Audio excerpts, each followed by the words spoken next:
We are cruising along on the Jasion, I don't know how it's pronounced, and your guess is as good as mine, but regardless of all that, this is the cheapest e-bike I could find on Amazon, and I'm going to chalk this up to things that I really didn't need, but I bought anyway, just because I wanted to see how good or bad it was based on that price point. And I gotta be honest with you, I am pleasantly surprised with how good this bike actually is based on its price point. The bike was pretty easy to put together out of the box. I had to add the seat, handlebars, front tire, and put some air in the tires, and I was good to go in about 20 minutes. This box comes with all of the tools you need to put the bike together: an instruction manual, pedals, your front axle, and your charging equipment. So I've read online that a lot of people have had trouble getting that front wheel on and getting the brake lined up with the calipers. So my recommendation is to put the seat and the handlebars on first and then flip it upside down. That way you've got a more direct shot at it.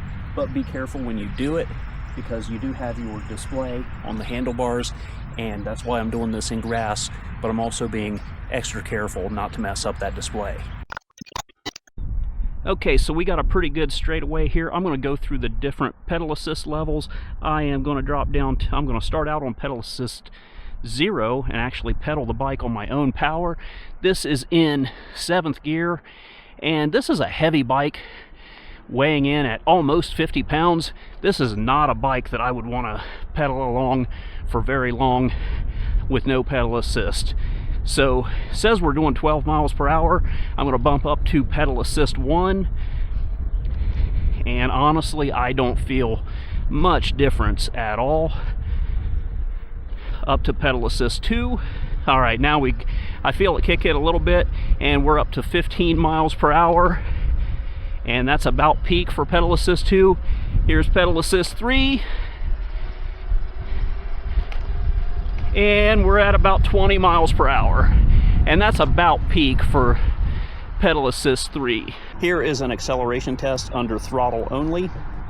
Pedal assist level 3.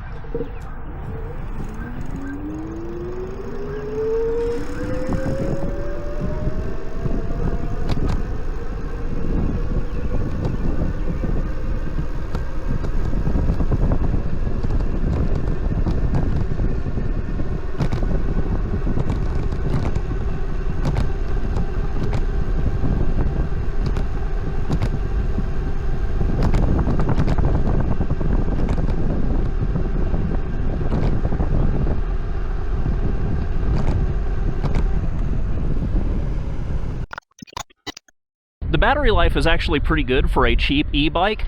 I've gotten consistently about 20 miles to 22 miles per trip. I know they claim that you'll get more than that, and that's if you're going to ride this bike on a lower pedal assist level, and if you're probably lighter than I am. But honestly, this is not a bike that you want to ride on a lower pedal assist level. You could do like 2 and cruise along comfortably. On pedal assist 1, you're just wasting your time. You can out-pedal pedal assist 1 under your own power pretty easily, but I've ridden it consistently on pedal assist 3, and I've done a couple major rides with it, and I've gotten consistently around 20 to 22 miles out of each ride, and it takes about 4 hours to completely recharge the battery from dead to full charge. You're not supposed to completely deplete e-bike batteries. So I would say that once you get down to like 2 bars on your battery, you should start making your way to a place where you can start charging the battery.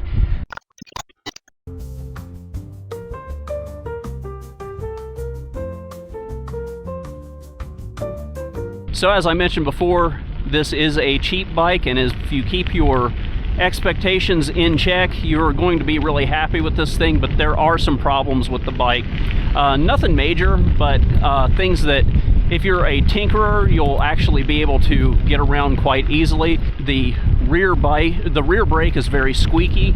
The front brake is squeaky for that matter too, but I don't use the front brake as much as I use the rear brake. So it is going to take time for the brakes to break in. That's normal. That's not really a problem.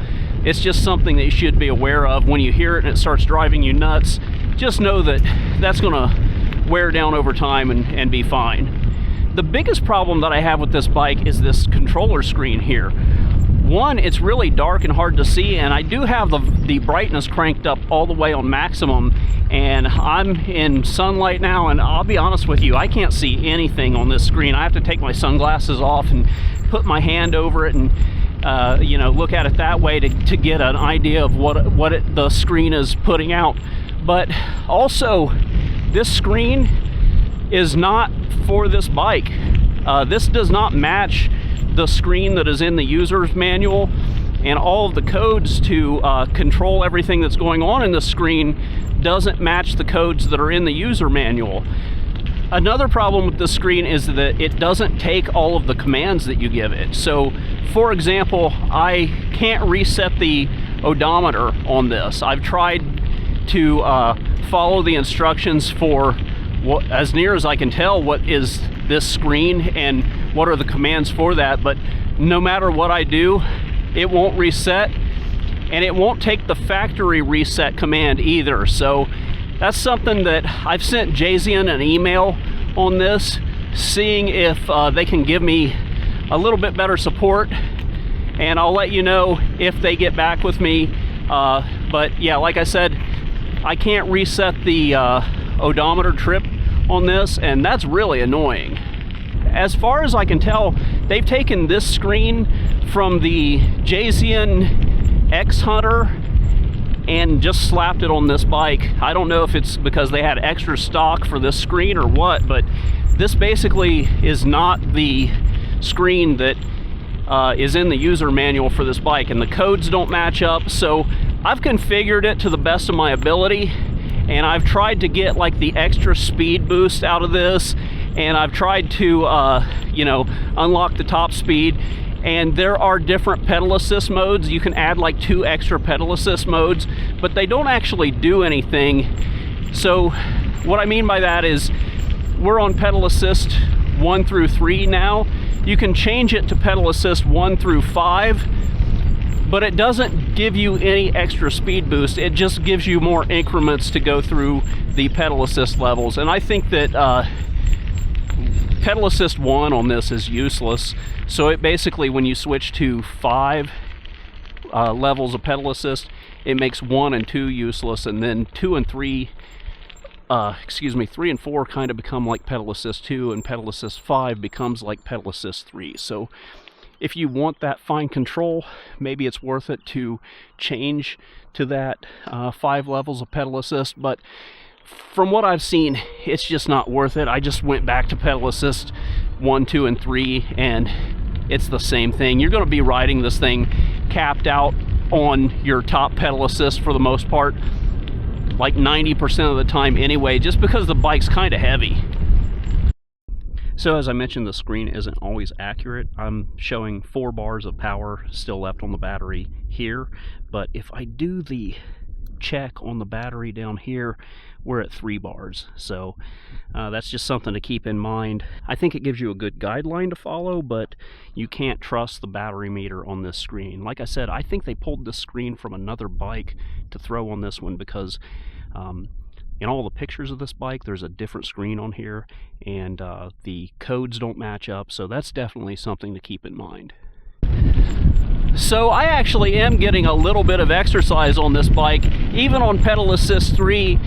A lot of it's because I got the wind in my face right now, but you're incentivized to keep pedaling on this bike, because once you stop pedaling, the motor cuts out, and then you've got to pedal for a few seconds to get the motor to kick back in. So I mean, as far as like getting some exercise, it's not much exercise, but it is a little, and the best kind of exercise is the exercise that you'll actually do. It does take a second for the motor to kick in once you start pedaling, and maybe that's a battery saving feature, but it feels a bit weird. And on my other e-bike that I have, it doesn't do that. It's like almost instantaneously when you start pedaling that the motor starts helping you.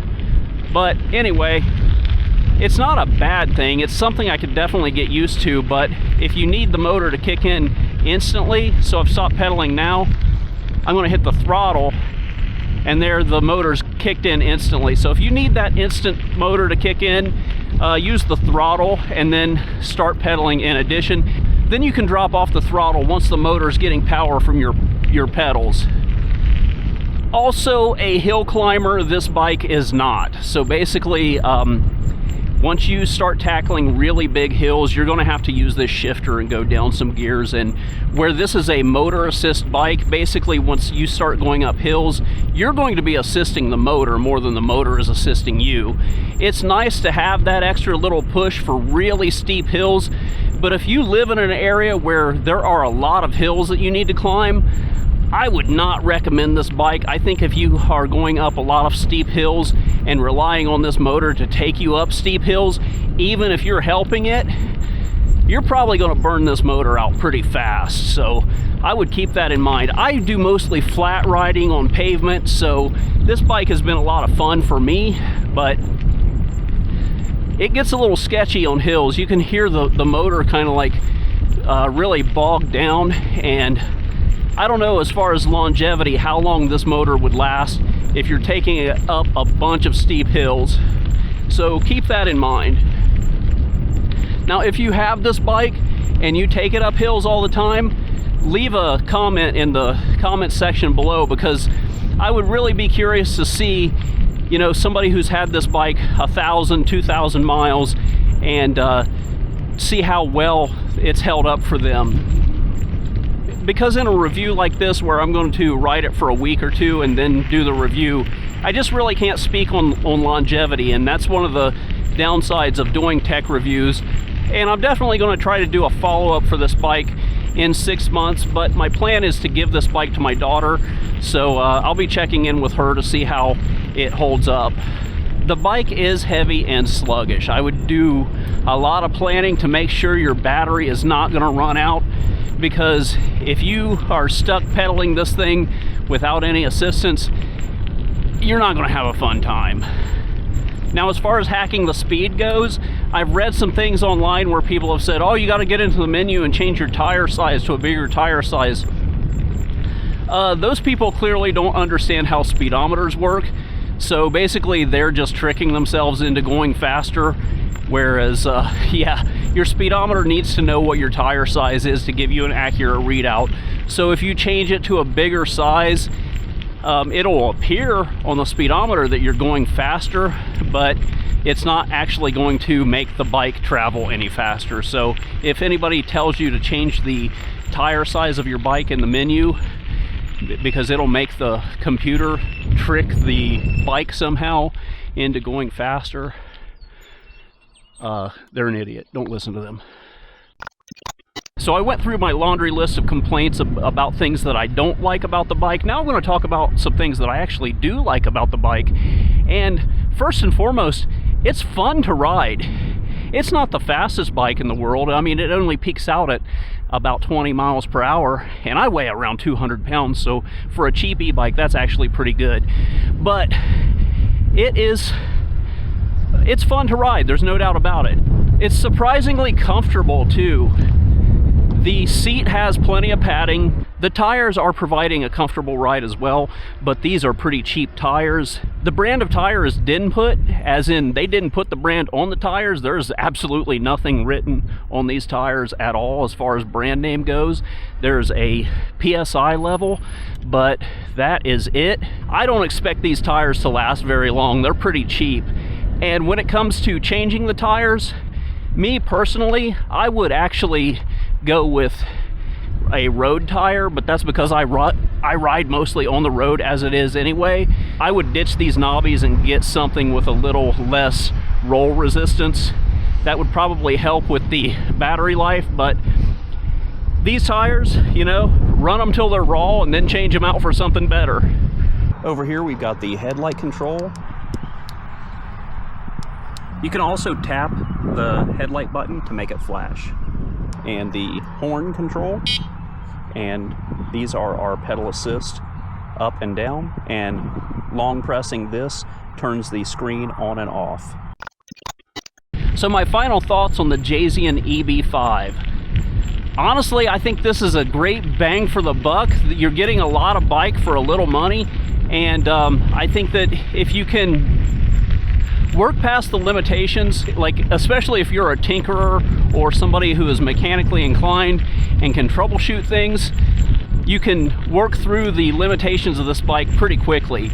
There are some things that were some problems out of the box, but they were very minor problems that I was able to kind of fix right away.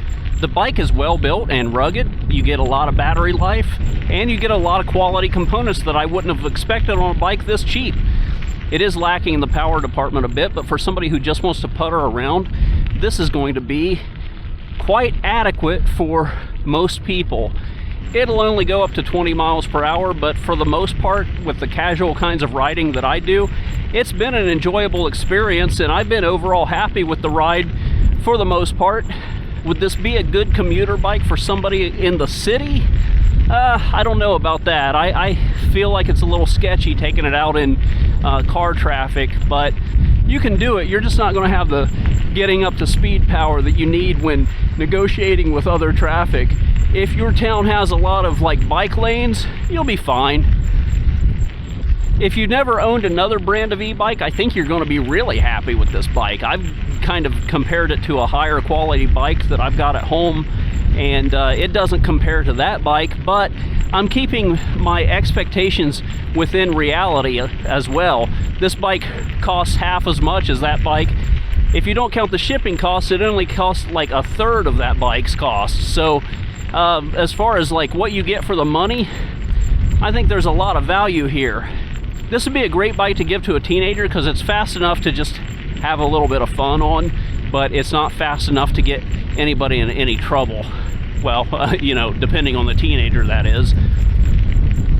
I would have loved to have this bike when I was a kid.